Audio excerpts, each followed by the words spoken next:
அனைவருக்கும் இனிய வணக்கம். அன்பின் ஆன்மீகம் யூடியூப் சேனலுக்கு உங்களை அன்புடன் வரவேற்கிறோம். இன்னைக்கு நம்ம பார்க்கக்கூடிய ஸ்தல வரலாறு பகுதியில் இந்த திருக்கோவிலோட சிறப்பு என்னன்னா, இந்த திருக்கோவில வலம் வரணும் அப்படின்னா வலப்புறம் 5 முறையும் இடப்புறம் 4 முறையும் வலம் வரணும்னு சொல்றாங்க.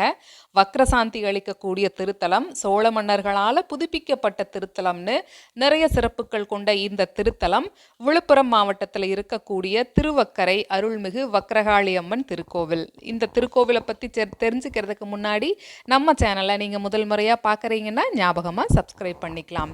இதோட ஸ்தல வரலாறு என்ன சொல்லுதுன்னா, வக்ராசுரன்கிற ஒரு அரக்கன் அவன் தன்னோட தவ வலிமையினால் சாகாவரம் வாங்கிடுறான்.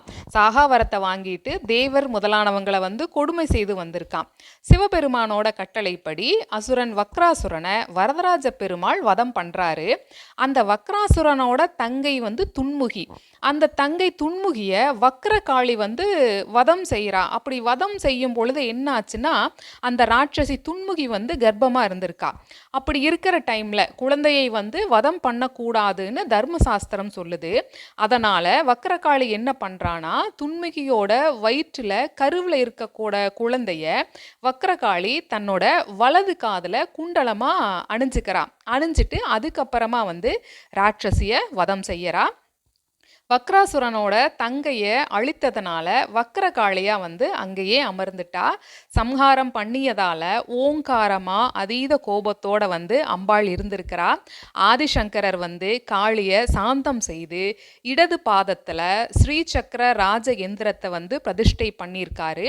ராகு கேது கிரகங்களுக்கு அதிதேவதை காளிங்கிறதுனால வலது புறம் 5 சுற்றும் இடது புறம் 5 சுற்றுங்கிற கணக்கின்படி கோவிலை சுற்றி வரணுங்கிறது ஒரு ஐதீகம் இருக்கு.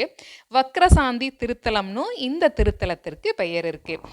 பொதுவாகவே காளி கோயில்னா ஊரோட எல்லையில தான் இருக்கும் அப்படின்னு சொல்லுவாங்க. ஆனா இங்க ஊரோட நடுவில் ராஜகோபுரத்தோட நுழைவு வாயிலுக்கு பக்கத்திலேயே அமைஞ்சிருக்கு. இது ரொம்ப வித்தியாசமானதுன்னு சொல்கிறாங்க. இப்போது வக்ரகாளியோட திருவுருவம் எப்படி இருக்குன்னு பார்த்தோன்னா ரொம்ப பிரமிப்பாக இருக்குன்னு சொல்கிறாங்க.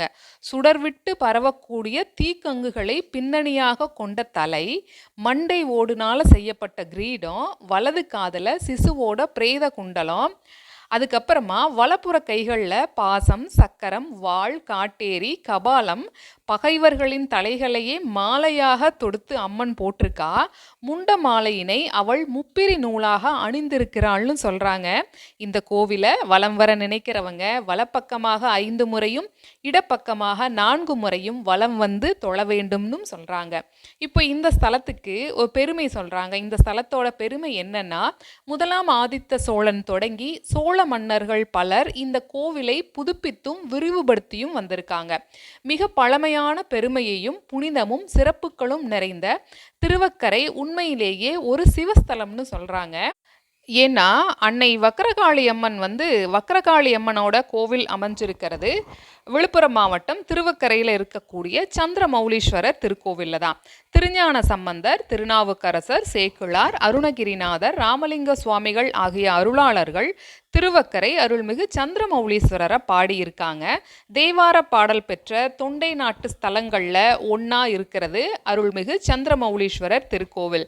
இந்த ஆலயத்தில் தான் அருள்மிகு வக்ரகாளி அம்மனோட ஆலயமும் அமைஞ்சிருக்கு. விழுப்புரம் மாவட்டம் வானூர் தாலுகா திருவக்கரை கிராமத்தில் இருக்கக்கூடிய சந்திரமௌலீஸ்வரர் திருக்கோவில் வராக நதின்னு அழைக்கப்படக்கூடிய சங்கராபரணி ஆற்றோட வடகரையில் இருக்குதுன்னு சொல்கிறாங்க. 7 நிலை ராஜகோபுரத்தோட 10 ஏக்கர் நிலப்பரப்பில் கிழக்கு நோக்கி இங்கே இந்த திருத்தலம் அமைஞ்சிருக்கு. இந்த ஸ்தலத்தோட இறைவன் சந்திரமௌலீஸ்வரன்னு நம்ம பார்த்தோம். இங்கே இன்னொரு சிறப்பு என்ன சொல்கிறாங்கன்னா, எங்கும் காண முடியாத 3 முக லிங்கமாக பக்தர்களுக்கு சந்திரமௌலீஸ்வரர் அருள் பாலிக்கிறார்னு சொல்கிறாங்க. இந்த கோவில் பழமையும் பெருமையும் வாய்ந்த திருவக்கரை என்னும் திருத்தலம் தொண்டை நாட்டில் இருக்கக்கூடிய 32 சிவஸ்தலங்களுள் 30வது ஸ்தலம்னு சொல்கிறாங்க. 7ஆம் நூற்றாண்டிற்கு முற்பட்ட இந்த திருக்கோவில் சமயக்குறவர் நால்வருள் பார்வதி தேவியிடம் ஞானப்பால் உண்ட திருஞான சம்பந்தரால் பாடல் பெற்றது. அதாவது வரலாற்று தகவல் நம்ம முதல்லயே பார்த்தோம். குறிப்பா சொல்லணும் அப்படின்னா, ஆதித்ய சோழன்கிற மன்னரால 2000 ஆண்டுகளுக்கு முன்பு செங்கற்களால் கட்டப்பட்டதாக சொல்லப்படுது. அதுக்கப்புறமா கிபி 907 முதல் 953 வரையுள்ள காலகட்டத்துல வாழ்ந்த சிவபக்தனாக விளங்கிய முதலாம் பராந்தக சோழனோட மகனான கண்டராதித்த சோழனால கிபி 950 முதல் கிபி 957 முடிய இருக்கிற காலத்துல இத்திருக்கோவிலோட கோபுரம் கட்டப்பட்டு அவரது பெயரிலேயே கண்டராதித்தன் திருக்கோபுரம் எனவும் கண்டர் சூரியன் திருக்கோபுரம் எனவும் அழைக்கப்பட்டதாக வரலாற்று செய்தி இருக்கு. இன்னொரு செய்தி, கண்டராதித்தனோட மனைவியான செம்பியன் மாதேவியார் அவங்க இந்த திருத்தலத்தை கற்றளி செய்திருக்காங்க. அதே மாதிரி கோவில்களுக்கு தானங்கள் பலவும் வழங்கியிருக்காங்க அப்படிங்கிற தகவலும் சொல்கிறாங்க. இந்த திருக்கோவிலில் நிறைய சிறப்புகள் இருந்தாலும் இன்னொரு சிறப்பு என்ன சொல்கிறாங்க அப்படின்னா, வக்ரதோஷ நிவர்த்தி ஸ்தலம் அப்படின்னு சொல்கிறாங்க. ஏன் இதை அப்படி சொல்கிறாங்கன்னு நம்ம தொடர்ந்து பார்க்கலாம். இந்த திருக்கோவிலில் அதாவது வக்ரமாக அமையப்பெற்ற கிரகங்களால் வாழ்க்கையில் பாதிக்கப்பட்டவங்க இந்த திருத்தலத்தில் வக்ரமாக அமையப்பெற்ற தெய்வங்களை வழிபட்டு கோவிலை வலம் வந்தால் துன்பங்கள் நீங்க பெற்று வாழ்க்கையில் பயனடைவாங்கங்கிற தகவலையும் சொல்கிறாங்க. இது வக்ரதோஷ நிவர்த்தி ஸ்தலம். திருமணம் ஆகாதவங்க, குழந்தை பேர் இல்லாதவங்க இந்த கோவிலில் இருக்கக்கூடிய துர்க்கை அம்மனை செவ்வாய் மற்றும் வெள்ளிக்கிழமைகளில் ராகு காலத்தில் பூஜை செய்துட்டு வந்தால் குறைகள் நீங்குங்கிறது நம்பிக்கை. நினைத்த காரியம் எல்லாம் நடக்கணும்னு நினைக்கிறவங்க பௌர்ணமி தினத்தில் வக்கர காளியம்மனை தொடர்ந்து இடைவிடாமல் 3 மாத பௌர்ணமி நாட்களில் தரிசித்து வந்தால் எண்ணிய காரியம் கைகூடுங்கிற தகவலும் இருக்குது. இன்னொரு தகவல், இந்த கோவிலில் தனியாக தீபலட்சுமியோட சன்னதி அமைஞ்சிருக்கு. இந்த தீபலட்சுமி அம்பாளோட சன்னதியில் நீண்ட நாட்களாக திருமணம் ஆகாதவங்க ராகு காலத்தில் விளக்கேற்றி அம்மனை கும்பிட்டு மாங்கல்யம் கட்டி பிரார்த்தனை செய்தால் திருமணம் விரைவில் கைகூடுங்கிறது நம்பிக்கையாக இருந்துட்டுருக்கு. சரி, இவ்வளவு தகவல்களை பார்த்தோம். திருவக்கரை வக்கரகாளியம்மன் திருக்கோவிலில் என்ன திருவிழாக்கள் கொண்டாடப்படுதுன்னா, மாதம் பௌர்ணமி விழா மற்றும் அமாவாசை விழா சிறப்பாக கொண்டாடப்படுது. சித்ரா பௌர்ணமி உற்சவம், ஆடி கிருத்திகை, கார்த்திகை தீபம், தைப்பூசம், பொங்கல், தை கிருத்திகை, தமிழ் வருடப்பிறப்பு.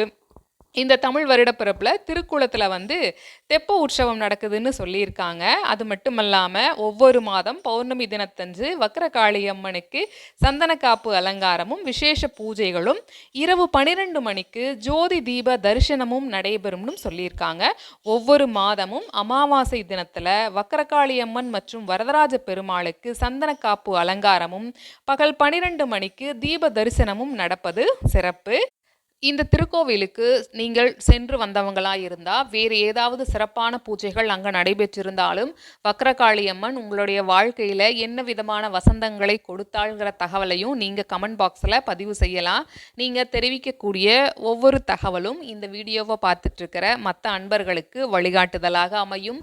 இப்பதிவினை இதுவரைக்கும் முழுமையாக கேட்ட உங்கள் அனைவருக்கும் மிக்க நன்றி.